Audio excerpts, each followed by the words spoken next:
आधी रात को जब बर्फ गिर रही थी तब गियोवानी बाहर बालकनी में फोन पे बात कर रहा था। फेलिक्स ठंड की वजह से जाग गया और गियोवानी को अपने पास ना पाया तो वो सोचने लगा कि आखिर वो कहाँ पे चला गया। क्या वो भी बहुत ज्यादा ठंड की वजह से सो नहीं पा रहा होगा। लेकिन उसने देखा कि गियोवानी बाहर बालकनी में फोन पे बात कर रहा है। गियोवानी डैनी से फोन पे बात कर रहा था और कहता है, आजकल मेरी बॉडी थोड़ी अजीब फील कर रही है। डैनी गुस्से से कहता है, आखिर इतना तो क्या अजीब हो गया है कि तुम आधी रात को मुझे कॉल कर रहे हो। तुम मुझे परेशान करना बंद करो। गियोवानी फोन पे कहता है, मैं गर्माहट फील कर सकता हूँ। और ये फेलिक्स ने सुन लिया और उसे पता चल गया कि तो उस वक्त उसने कॉफी में डिफरेंट बताया था तो वो कोइंसिडेंस नहीं था। तो उस वक्त उसने सच में गर्माहट फील की थी। गियोवानी को ये पता नहीं था कि फेलिक्स ये सब कुछ सुन रहा है और वो फोन पे बताता है, फेलिक्स को ये सब कुछ नहीं पता है और मैं उसे कभी बताऊंगा भी नहीं। सब लोगों को इस बारे में पता चल जाए फिर भी मैं फेलिक्स को इस बारे में नहीं पता चलने दूंगा। गियोवानी की कंडीशन अब इतनी नॉर्मल बन गई है कि वो बर्फ को भी छू सकता है। लेकिन वो सब कुछ सुनने की वजह से फेलिक्स सोचने लगा कि आखिर उसका मतलब क्या था। तो क्या इसीलिए ही वो मुझसे ये जानबूझ के छुपा रहा था। लेकिन क्यों? क्या मैंने कुछ गलत कर दिया है?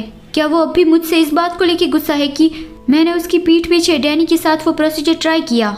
लास्ट टाइम जब फेलिक्स का चेकअप हुआ था तब उसे पता चला था कि उसे अनीमिया हो गया है। लेकिन धीरे धीरे उसका अनीमिया लेवल नॉर्मल होने लगा है। गियोवानी डैनी को कहता है, सच में? क्या तुम ये सच कह रहे हो? डैनी गुस्से से कहता है, अगर तुम्हें मुझ पे भरोसा नहीं है तो दूसरे किसी हॉस्पिटल में जाओ। लेकिन फेलिक्स सोच रहा था कि शायद उसे कुछ टाइम चाहिए होगा। आफ्टर ऑल उसे सच बताना मेरे लिए भी बहुत ज्यादा मुश्किल था। तो मुझे बस थोड़ा सा पेशेंस रखना होगा, फिर कुछ समय के बाद वो मुझे सब कुछ बता देगा। तभी डैनी उसे पूछता है कि फेलिक्स, अभी तुम्हें इन दिनों अच्छा लग रहा है या नहीं? फेलिक्स कहता है, हाँ, मैंने जब दवाई ले ली थी फिर मुझे कम्प्लीटली ठीक लग रहा था। अभी मैं बस रेस्टरूम जा रहा हूँ। और वो बाहर चला गया। लेकिन वो बाहर ही खड़ा था और कहीं नहीं गया था।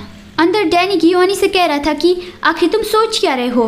क्या तुम सच में फेलिक्स को सच नहीं बताने वाले हो? मुझे तो ये समझ में नहीं आ रहा है कि तुम ऐसा क्यों कर रहे हो। गियोवानी कहता है, इसमें तुम्हारा कोई लेना देना नहीं है। डैनी कहता है, आखिर तुम कितने लंबे वक्त तक उससे ये छुपा के रखोगे? आज नहीं तो कल उसे ये सब कुछ पता चल ही जाएगा।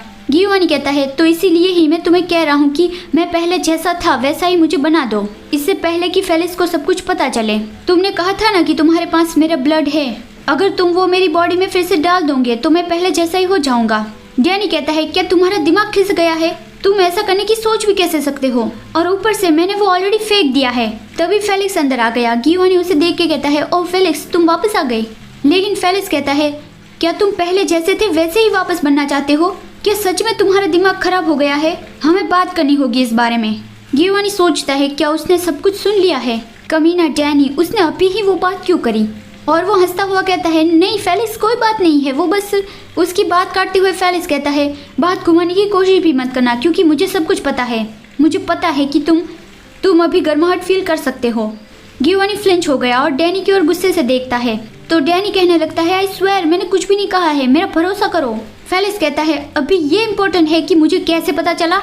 चलो ये मान लेते हैं कि तुमने मुझे सच नहीं बताया। उसका ये रीजन होगा कि तुम्हारे लिए ये डिफिकल्ट होगा, क्योंकि तुम्हें सच बताना ये मेरे लिए भी डिफिकल्ट था। तो मैं ये समझ सकता हूँ। लेकिन तुम अपनी कंडीशन में वापस क्यों जाना चाहते हो? और तुम्हें तो पता ही है ना कि तुम्हारी वो कंडीशन तुम्हारे लिए कितनी मुश्किल थी। तो बताओ क्यों?